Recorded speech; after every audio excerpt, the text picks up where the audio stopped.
UN, America और मिस्र शांति की कोशिश में जुटे हैं। डेवलपमेंट के बीच बचाव की कोशिशें भी हो रही हैं। यूएन, अमेरिका और मिस्र के दूत शांति की कोशिश में जुटे हैं। यूएन सुरक्षा परिषद में आज अहम बैठक है। यूएन सिक्योरिटी काउंसिल में आज इजराइल और फिलिस्तीन संघर्ष पे चर्चा है। तो आज का दिन बहुत ही अहम है और आज लगातार इस बात पे चर्चा है कि किसी तरह से इसको रोका जाए और इजराइल और हमास में की जंग का क्या होगा अंजाम, ये भी देख लेते हैं। इजराइल हमास की जंग बहुत ही भीषण रूप ले सकती है, इस पर ध्यान देने वाली बात है। अंतर्राष्ट्रीय समुदाय इस संघर्ष को खत्म करने की कोशिश कर रहा है। हम लगातार आपको दिखा रहे हैं क्या कोशिशें चल रही हैं। यूएन, अमेरिका और मिस्र इस विवाद को खत्म करने के लिए आगे आए हैं। इनके दूत लगातार बात कर रहे हैं। सऊदी अरब ने आज OIC के विदेश मंत्रियों की वर्चुअल बैठक बुलाई है। इस्लामी देशों का जो संगठन है, ऑर्गेनाइजेशन ऑफ इस्लामिक कोऑपरेशन, 57 मुस्लिम देशों का मंच है और इनकी वर्चुअल बैठक है। संयुक्त राष्ट्र सुरक्षा परिषद में भी जंगी हालात पर बैठक होनी है। बहुत डेवलपमेंट वाला आज का ये पूरा दौर है। और फिर से चलते हैं अपने मेहमानों के पास। हम रीना पुष्करना हमारे साथ जुड़ी हुई हैं। रीना जी, एक बात बताइए, अभी जो हम ये जो कोशिशें देख रहे हैं, हरिंदर जी ने भी ये बात कही कि सुलह सफाई की कोशिशें लगातार जारी हैं, लेकिन मैं फिर वही बात कह रहा हूं। हरिंदर जी जो ये कह रहे थे कि इस बार की लड़ाई तेल अवीव के आसपास पहुंच गई है, लोगों के ज़हन पर क्या असर पड़ा है? अभी तो जब मैं गया था इजराइल, हम वहां पर पूर्वी जेरूशलम की ओल्ड सिटी में घूम रहे थे। वहां हमको अरब इजराइल साथ में रहते और बातें करते और घूमते नजर आ रहे थे।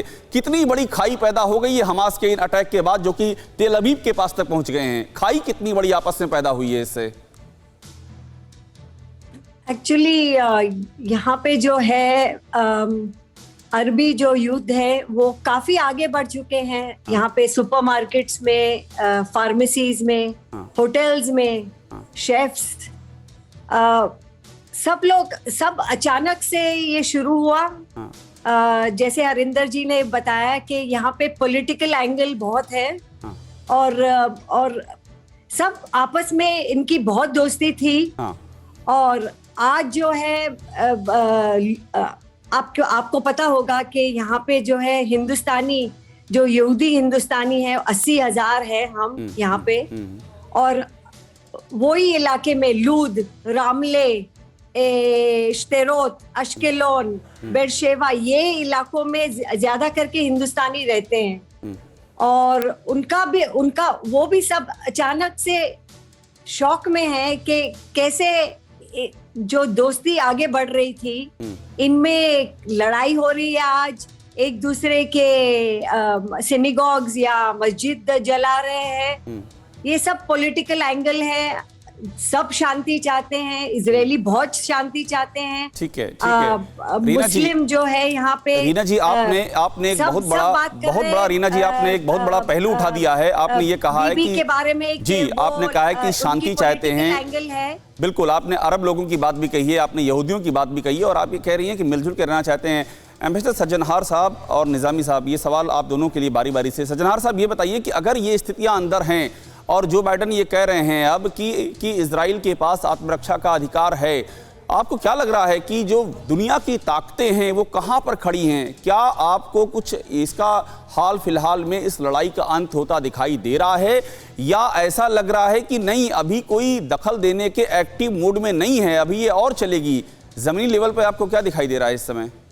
नहीं, मुझे लगता है जो थोड़ा देर और चलेगी, परंतु ज्यादा देर चलने का नहीं है। इसीलिए जो आपका पहला प्रश्न था, जो क्या ये आर पार की लड़ाई है, तो मेरे विचार से वैसी बात बिल्कुल नहीं है। ऐसा नहीं है जो ये चलती जाएगी। मैं तो इसका अगर कंपैरिजन करता हूं, अभिषेक, जो ये अजरबैजान और आर्मीनिया के बीच में हुआ, वो काफी देर तक चला। मेरे विचार से इसमें अब, और आपने उसको बड़ा अच्छी तरीके से कवर किया था, परंतु मेरे विचार से ये हमास और इजराइल की जो लड़ाई है वो इतनी देर तक चलने वाली नहीं है। मैं दो और छोटी टिप्पणियां करूंगा अभिषेक, आपकी इजाजत से। एक, जो निजामी साहब ने कहा, जो चीन से हम वो असिस्टेंस ले रहे हैं, चीन को गालियां दे रहे हैं। देखिए, चीन से कोई असिस्टेंस नहीं ली गई है।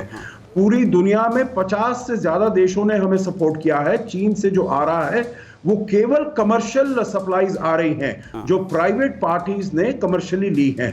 चीन ने तो यहां तक अपनी तरफ से जो जहाज आने थे उनको भी वो रोक दिया है, उनको आने से मना कर दिया।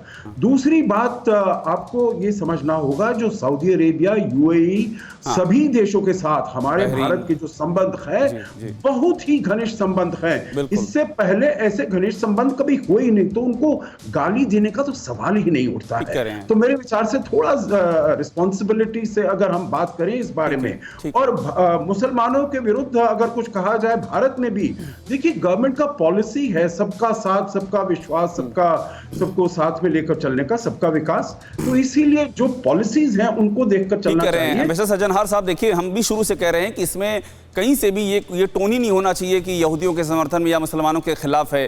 इस लेवल पर चीजों को लाने की कोई जरूरत नहीं है, और जो ऐसा कर रहे हैं उसके रिपरकशन बहुत खराब हो सकते हैं। फिक्र आपकी, सोमवार से शुक्रवार रात 9 बजे सिर्फ TV9 भारतवर्ष पर।